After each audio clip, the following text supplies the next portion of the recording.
how can online course creators compete against universities and still remain profitable? Hi everyone, my name is Braden Chase and welcome to the Braden Chase Media Podcast. I just started it today. No, I've been doing this for a long time. I just changed the name today. But I wanted to share this idea and this thing that's very, very important. So when I first started in being a course creator, I had this idea that, if my thing is just good enough, then I won't need to pay for ads and I'll save a bunch of money, right? And it'll be so much better that way. So I'll just do all sorts of SEO and I'll do my blogging and I'll do my posting and I'll do the Instagram and the Facebook and all these different things. All of this organic marketing is what we call that. And then people will come to me and it'll be awesome and I'll rule the world. That was my plan. And it kind of started out okay, right? I posted my course and I got it up there and I started sending emails and blogs and contacting people, doing these different things, Facebook posts and whatever, friends, right? Facebook group, all these different things that I'm doing because I don't want to spend any money, right? So I spent months and months sending blogs and questions and all these different things all over the place. Hi, Luciani. And anyway, so I'm working on all of these things and I'm building and setting up and whatever, okay. And it kind of started to work, right? Gal, nice to see you, Gal. And it kind of started to work, right? My course, I started getting a little bit of money and a little bit of people and students coming in. I'm like, okay, I've got this, my plan, organic marketing, it's going to work. So I'm building and things are moving on. We're stepping forward. Okay. And I got to about $1,000 a month and I'm like, sweet, I got this whole system figured out. I understand everything. And it's really sad that I say that, but I really did think that, right? Isn't that sad? Anyway. So I'm like, I've got this figured out. And then all of a sudden, I went from, about $1,000 a month, pretty consistent, to like 300. I'm like, no, what happened? What's going on? And I didn't know. I couldn't figure out what was going on. I looked around, I'm searching. I'm like, did my site explode? Like, what's going on? So I go and I find a friend who did marketing at the time. This is now about 2 years ago. And I'm like, dude, figure this out for me. What's going on? And I pull him over and he sits down, he does his little magic stuff, pulls up a bunch of websites and I go, so it looks like these guys over here are putting ads in front of you. So all of that organic traffic, all of that SEO optimization, all those hours of YouTube research that you did and the Facebook page, all this stuff, yeah, it means nothing now because they're just putting an ad right in front of all of your stuff. So no one ever actually sees you, they just click on and go to the ad. Right? All of that work gone. Meaningless, basically, because Google said, yeah, I'll take a couple of pennies and stick an ad in front of these people. So I was broken. I'm like, what do I do? I don't know what to do. All of that work is gone. It helped, right? Because it did work for a little bit. But once I got to a size where that company, that university actually, decided I was a threat, they jumped in and kind of destroyed me there. I'm like, oh, now what do I do? So I said, well, I'm going to do the same thing. So I started researching about ads. How do I do ads? And there's tons of different ads on Facebook and Pinterest and Google and all these different things. And I'm like, I don't understand this stuff. Google, focusing on Google. So I focused on Google and I started learning Google ads. How does this work? How do I do the words? What is a keyword? I don't know. What's a campaign? I don't know what that is either. Started working all of these things and learning and building. And I learned what copywriting is and I started building my page out and make it, more entertaining, right? Copywriting. How do I build good email sequences and all these different things that are aspects of marketing. And as I worked on these, I ran into something called a funnel and a sales funnel. And the concept is that you're, instead of just throwing people here, buy my course. Hi, Lindsay.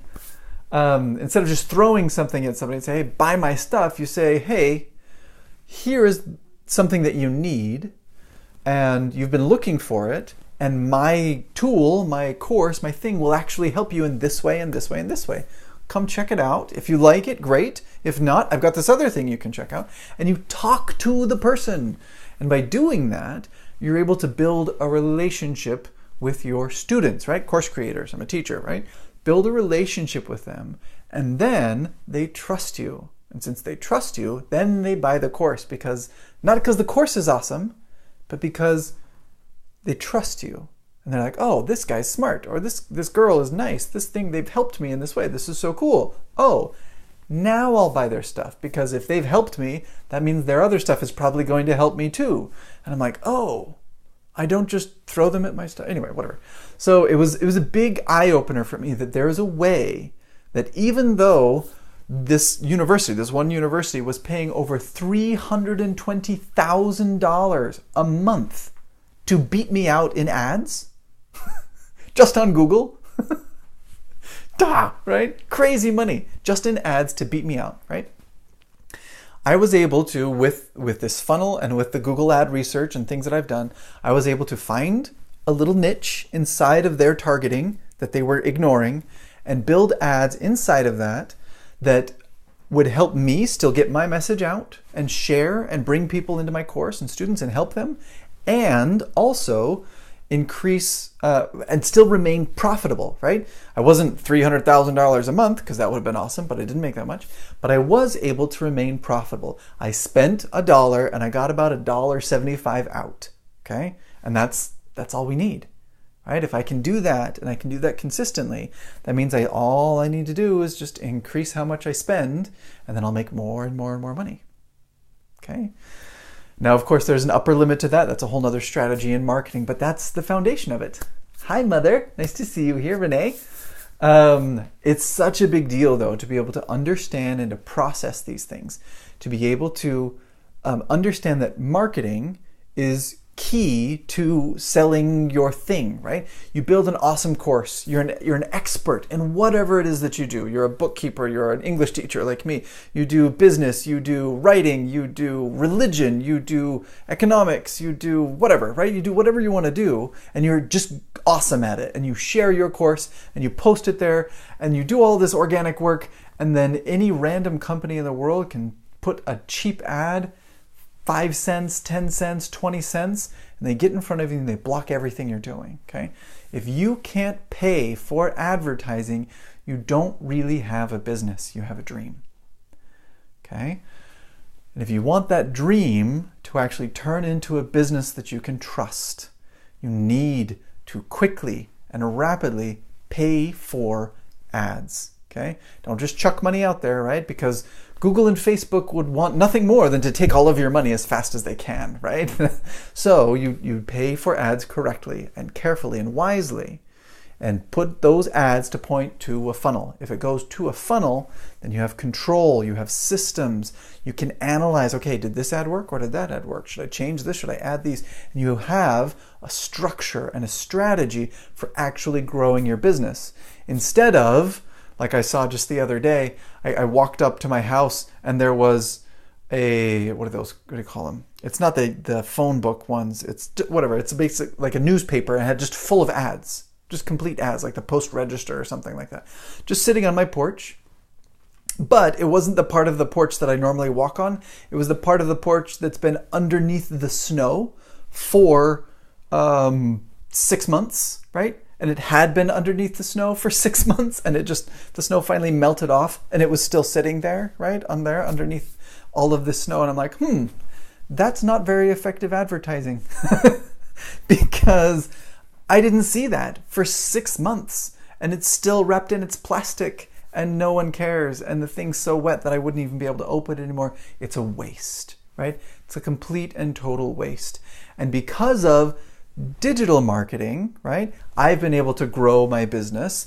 You can grow your business because digital marketing is different.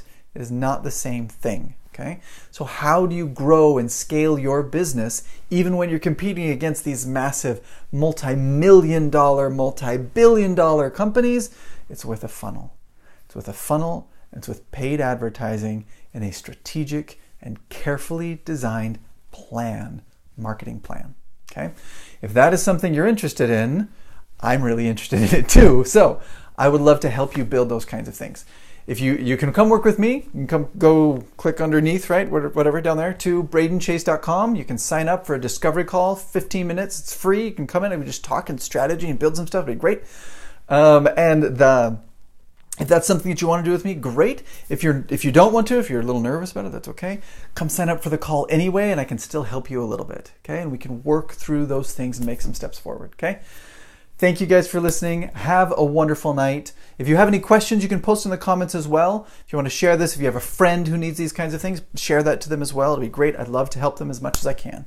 Have a great night, guys, and I will talk to you another day. Bye.